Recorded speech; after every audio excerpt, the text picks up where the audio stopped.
สวัสดีครับพี่น้องมาอีกหนึ่งคลิปพี่น้องในส่วนของบัตรสวัสดิการแห่งรัฐข่าวคืบหน้าความล่าสุดมาออกมาแล้วในส่วนของผู้ที่ถือบัตรสวัสดิการแห่งรัฐกับคนละครึ่งเนาะครับเนาะรายได้เป็นจังไดเพิ่นจะโอนเข้าแบบไหน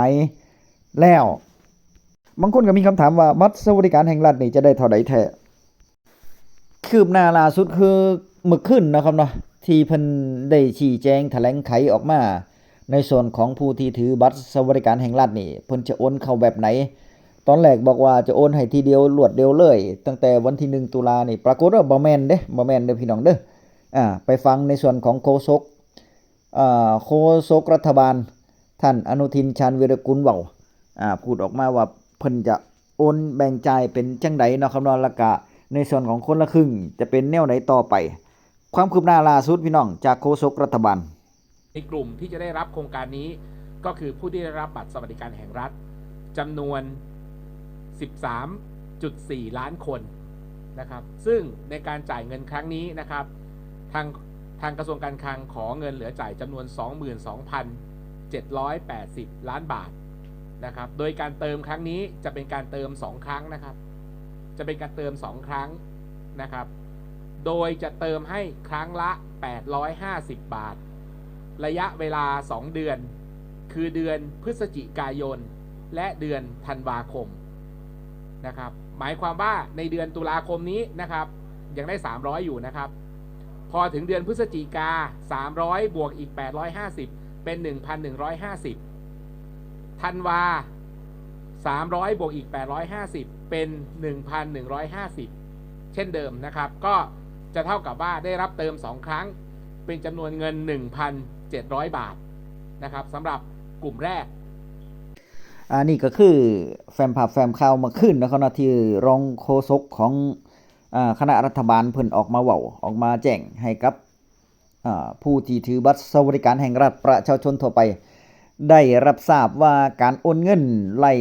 การโอนเงินในส่วนของคนละครึ่งจะโอนแบบไหนสรุปแล้วคือตุลาก็ยังได้คือเก่าอยู่เด้อตุลานี่ได้300เพราะว่าเพิ่นจะโอนเข้าเดือนละ300อยู่แล้วก็ยังได้300คือเก่าจะเริ่มโครงการก็ต่อเมื่อเดือนพฤศจิกา2เดือนกับเดือนธันวาเดือนละ850เดือนละ850บวก300ที่เคยได้ประจำนั่นล่ะก็เป็น 1,050 บาทนั่นล่ะนะครับเนาะ 1,050 บาทเพราะว่า800เป็น850เนาะเพิ่นโอนเข้ามาเดือนพฤศจิกาก็จะเป็น 1,150 เด้อเนาะ 1,150 แต่เบ็ดเสร็จแล้วก็คือ 1,700 หั่นล่ะเนาะครับที่จะได้โครงการคนละครึ่งบวกอีก300ก็เป็น 2,000 คือเก่านั่นล่ะก็ขอแสดงความยินดีที่นี่มาฟังในส่วนของคุณโยคณากรพี่น้องเพิ่นยังโฆษกรัฐบาลนี่อาจจะรายละเอียดอาจจะบ่ลึกเท่าใดแต่ว่าคุณโยคณากรเพิ่นเป็นนักข่าวเพิ่นก็ไปสืบเสาะข้อมูลอันนี้นี่ถือว่าละเอียดดีมีความละเอียดดีผู้เฒ่าผู้แก่บางคนก็ว่าเข้าใจเนาะครับเนาะที่โฆษกรัฐบาลเพิ่นเว้ามาฟังคุณโยคณากรที่ตีแผ่ออกมาอีกกระจายข่าวออกมาอีกด้านนึงพี่น้องแล้วก็ในส่วนของความละเอียดในการให้ข่าวนี่ถือว่าคุณโยคณากรนี่ถือว่าละเอียดกว่ามารับชมครับข่าวดีสำหรับคนที่ได้สิทธิ์ในโครงการบัตรสวัสดิการแห่งรัฐนะครับล่าสุดที่ประชุมครม.วันนี้30กันยายน68นะครับได้มีการอนุมัติงบประมาณเพิ่มเติมเข้ามาให้กับกลุ่มผู้ถือบัตรสวัสดิการแห่งรัฐนะครับจะเพิ่มเงินให้ท่านเดือนละ850 บาทเป็นระยะเวลา2เดือนก็คือเดือนพฤศจิกายนแล้วก็ธันวาคม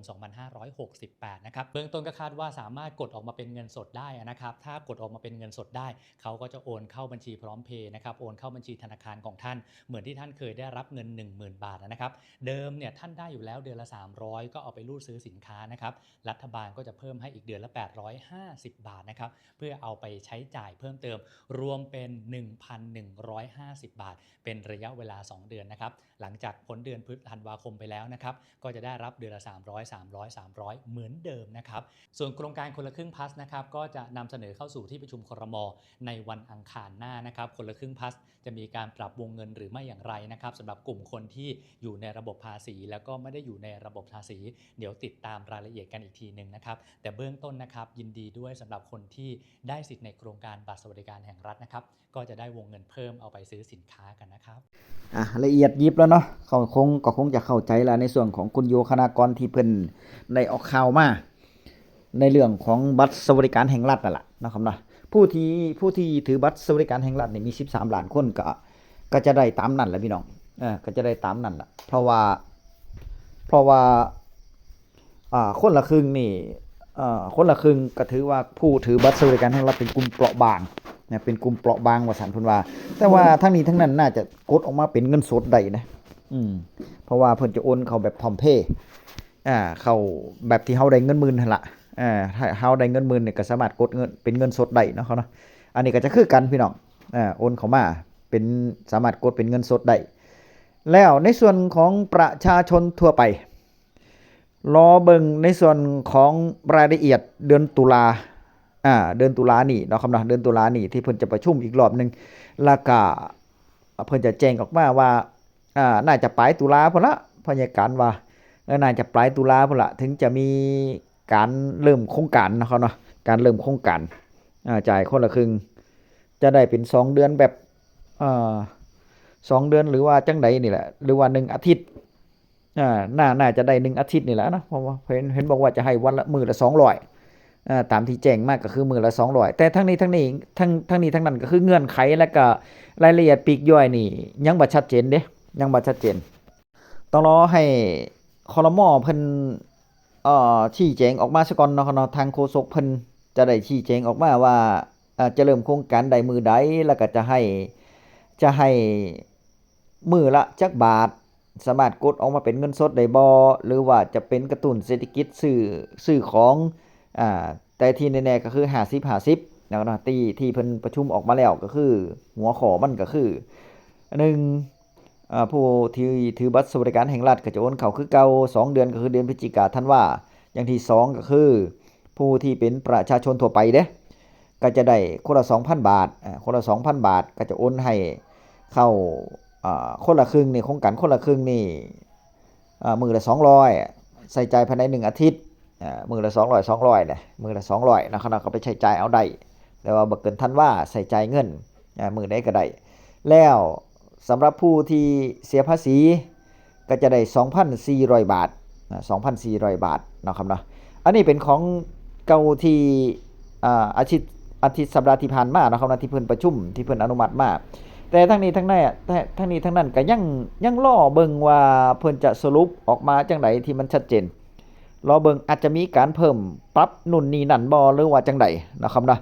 หรือว่าซ้ำนี้นะครับนะหรือว่าซ้ำนี้ซะก่อนก็รอลุ้นรอเบิ่งในส่วนของโครงการคนละครึ่งว่าจะมีความชัดเจนมากน้อยแค่ไหนเนาะครับเนาะก็รอเบิ่งไปเรื่อยๆซะก่อนเพราะว่ายังบ่ทันได้อันนี้ดอกพี่น้องยังบ่ทันได้เงินดอกพุ่นประมาณปลายตุลาเนาะครับเนาะประมาณปลายตุลาน่าจะคลอดออกมาโครงการคนละครึ่งก็ขอแสดงความยินดีกับประชาชนทั่วไปรอรับได้เลยพี่น้องรอรับได้เลยนะครับเนาะรอรับได้เลยในส่วนของโครงการนี้ก็คาดว่า